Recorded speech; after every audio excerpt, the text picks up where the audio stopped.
ஹே guys, வணக்கம் and welcome to made Tamil YouTube channel. வாங்க இன்னைக்கு ரிலீஸ் ஆன கல்கி படத்தோட ஃபுல் மூவி எக்ஸ்ப்ளனேஷனை பார்க்கலாம். இந்த படத்தில் யார் யார் நடிச்சிருக்காங்கன்னு சொல்லிட்டு பார்த்தீங்கன்னா, நம்ம பிரபாஸ், தீபிகா படுகோன், கமலஹாசன், அமிதாப் பச்சன் மற்றும் பலர் வந்து இந்த படத்தில் நடிச்சிருக்காங்க. எடுத்த உடனே ஸ்டார்டிங் சீனில் என்ன காமிக்கிறாங்கன்னு சொல்லிட்டு பார்த்தீங்கன்னா, மகாபாரதத்தோட ஃப்ளாஷ்பேக்கை தான் இந்த இடத்துல காமிக்கிறாங்க. இந்த இடத்துல யாரை இம்பார்ட்டன்ட் ரோலாக ப்ளே பண்ணி வச்சிருக்காங்கன்னு சொல்லிட்டு பார்த்தீங்கன்னா, அஸ்வத்தாமா என்ற ஒரு கேரக்டரை தான் லீட் ரோலாக வந்து ப்ளே பண்ணி வச்சிருக்காங்க. அஸ்வத்தாமா என்ற கேரக்டர் என்ன பண்ணுறாருன்னு சொல்லிட்டு பார்த்தீங்கன்னா, நம்ம கிருஷ்ணர்கிட்ட வந்து பேசுகிற மாதிரி காமிக்கிறாங்க.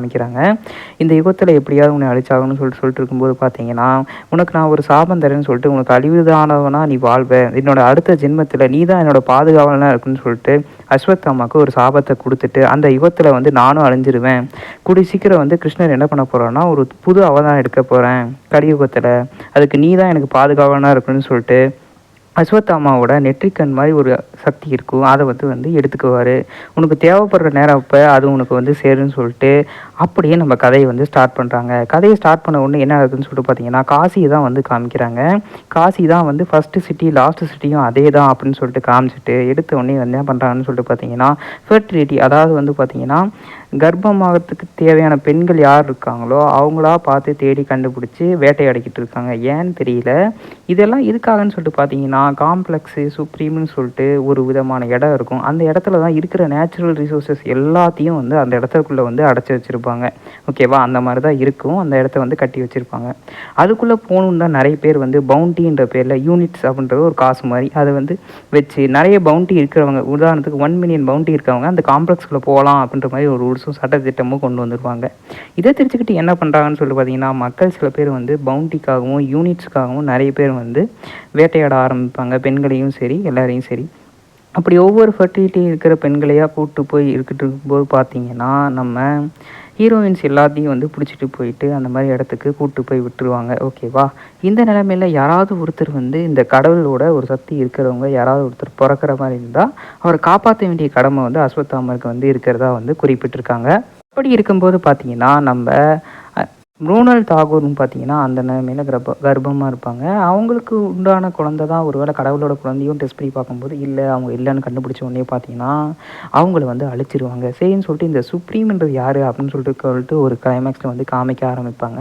நம்ம கமலஹாசன் தான் வந்து சுப்ரீமாக வந்து காமிச்சிருப்பாங்க. கிட்டத்தட்ட ஒரு வில்லன் ரோலில் வந்து கமலஹாசனை காமிச்சிருக்கிற மாதிரி தான் எனக்கு தோணுது. அடுத்ததாக பார்த்தீங்கன்னா கதை அப்படியே மூவ் ஆன் ஆகிட்டு போயிட்டு பார்த்தீங்கன்னா பிரபாஸ்க்கு வந்து லீடிங் ரோல் கொடுக்குறாங்க. பிரபாஸ் என்ன பண்ணுறாருன்னு சொல்லிட்டு பார்த்தீங்கன்னா, இப்போ ஒரு பையனுக்கு வந்து பவுண்டி வச்சுருப்பாங்க. அவனை பிடிச்சி கொடுத்தா மொத்தம் 5000 யூனிட்ஸ்னு சொல்லிட்டு சொல்லும்போது பார்த்தீங்கன்னா, நம்ம பிரபாஸ் வந்து அவனை பிடிச்சி வச்சுட்டு நம்ம ஹீரோயிசம்லாம் காமிப்பாங்க கொஞ்ச நேரம்.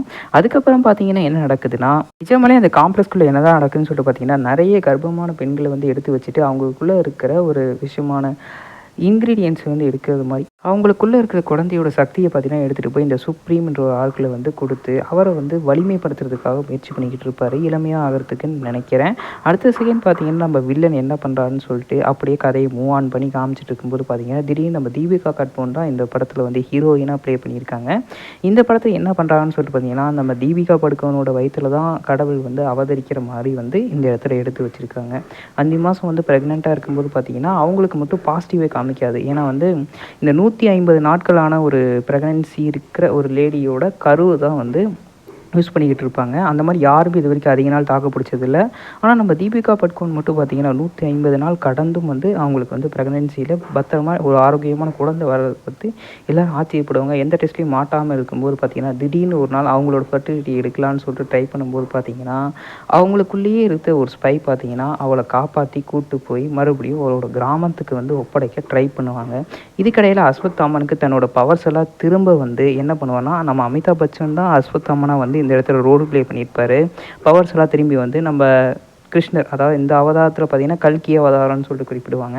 அவர் காப்பாற்றுறதுக்காக என்ன பண்ணுறாருனா, திரும்ப வந்து அவர் வந்து காப்பாற்றுறதுக்காக ப்ரொடெக்ட் பண்ண ட்ரை பண்ணும்போது பார்த்தீங்கன்னா திடீர்னு இடையில நம்ம பிரபாஸ் வந்து பார்த்தீங்கன்னா அவர் வந்து பவுண்ட்ரி இருக்கும் அவர் அந்த பொண்ணு மேலே பார்த்தீங்கன்னா, அதாவது நம்ம தீபிகா படுகோன் மேலே பார்த்தீங்கன்னா ஒரு 50,000 மில்லியன் பவுண்டீஸ் வந்து வச்சுருப்பாங்க. ஓகேவா? அவ்வளோ யூனிட்ஸ் இருக்கிற மாதிரி. சரி, நம்ம காம்ப்ளெக்ஸுக்கு போகிறதுக்கு இதை விட்டால் வேறு சான்ஸே கிடைக்காது, ஒரே யூனிட் தான், காம்ப்ளெக்ஸ்குள்ளே போயிடலான்னு சொல்லிட்டு நம்ம பிரபாஸ் ட்ரை பண்ணும்போது பார்த்தீங்கன்னா இடையே 2 பேருக்கு நடுவில் ஃபைட் நடக்கும். கடைசியாக பார்த்தீங்கன்னா நம்ம தீபிகா படுகோனை காப்பாற்றி கொண்டு போய் ஒரு இடத்துல வந்து அடைக்கலம் கொடுப்பாங்க.